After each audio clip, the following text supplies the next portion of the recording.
Kaze mu kiganiro cacu co kwiga kuririmba neza. Uyu munsi turaza kurabira hamwe ukungene umuntu ashobora kuririmba n'ikijwi yohasi kinini yakiri strong ciza.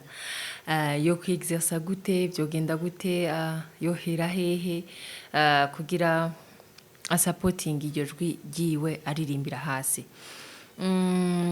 Hariho utu exercice ngira umuntu nka kurya umuntu agira exercice zimwe za warm up zisanzwe iyo uri kurakora warm up kuko navuga ni kugira iryo jwi ryawe rimenyere canke iki ni vyiza d'abord kubanza kurimenyereza uri kurakora warm up.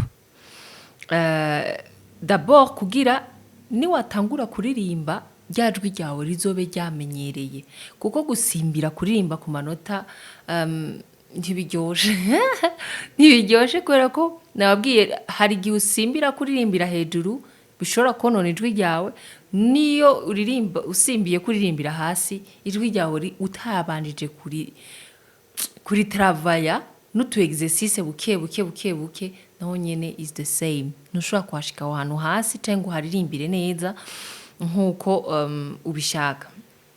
Ikindi naco nobabwira iyo uririmbiye hasi icyo bisaba nivyo no kuririmba wuguriye mu muhogo cyo ni cyambere. Ikindi cya kabiri ni support y'ijwi ryawe kuririmbira hasi sinzi nk'abandi jewe nico kintu ahubwo nabonye kigoye iyo uri kuririmbira hasi gusumba no hejuru.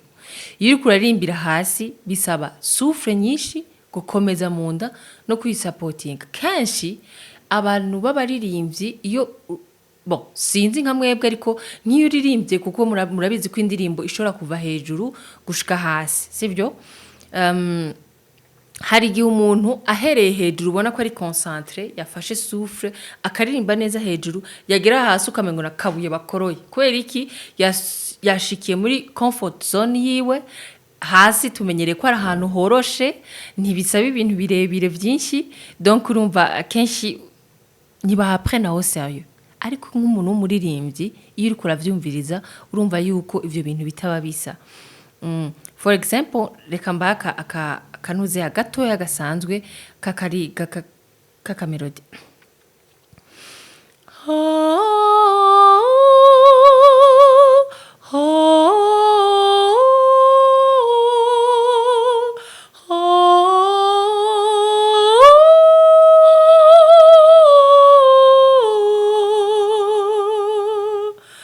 komera hasi ariko nkaduga no hejuru sivyo.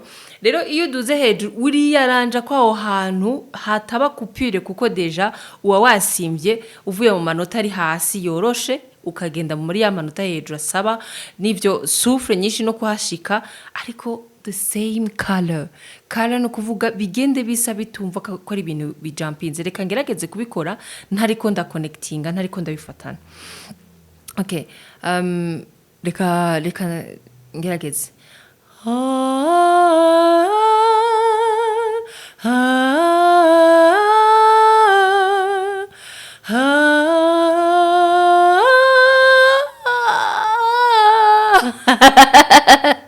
D'abord sishobora no kwashikana hamwe hejuru neza kuko nta souffle nta guprepara nga mu muhogo ngo habe hugurutse ku buryo aba ari ibintu bicamwo bigenda. Sometimes ndahashika muravyumva ariko sound ntiryoshe nk'iyambere.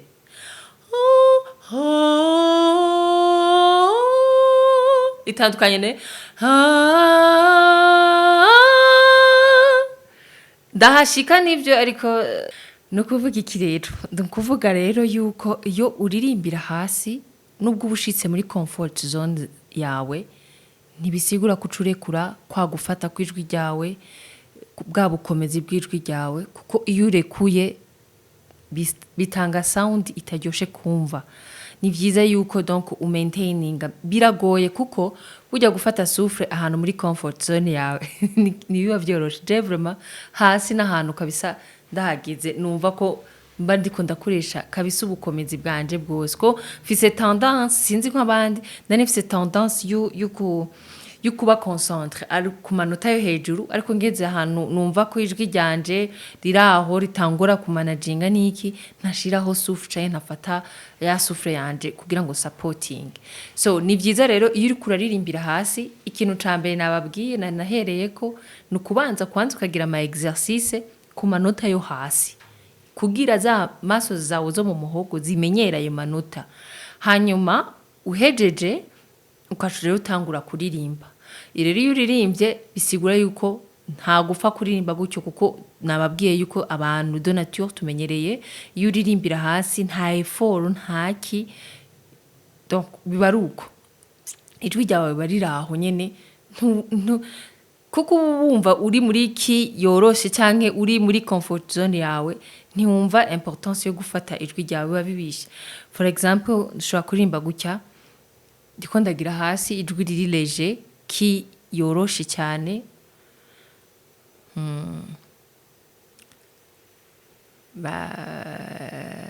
okay.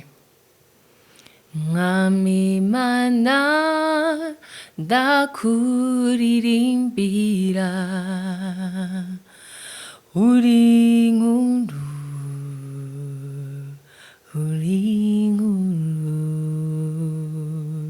Mwami mana ndakuririmbira uri nkuru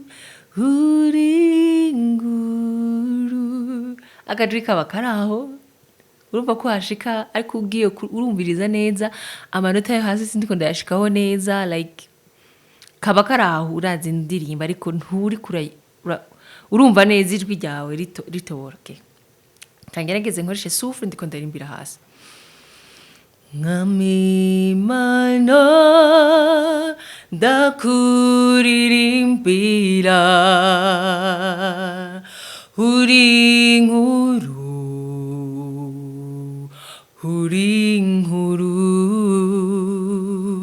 Mwami mana ndakuririmbira uri nkuru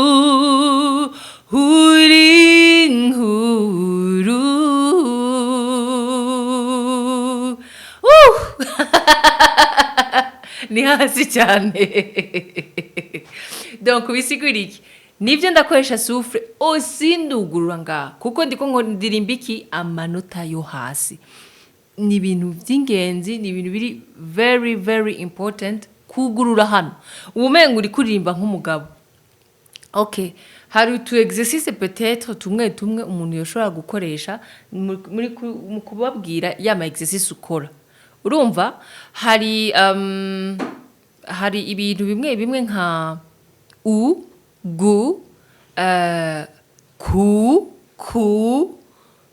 urumva uraduza ururimi rukongera rukaja hasi ke ku u o naturally hano hari yugurura.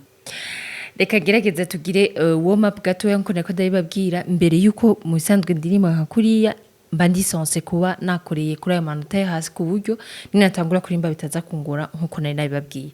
So reka rero ngerageze with u kuko ariyo yugurura mu muhogo turabe iyo bija.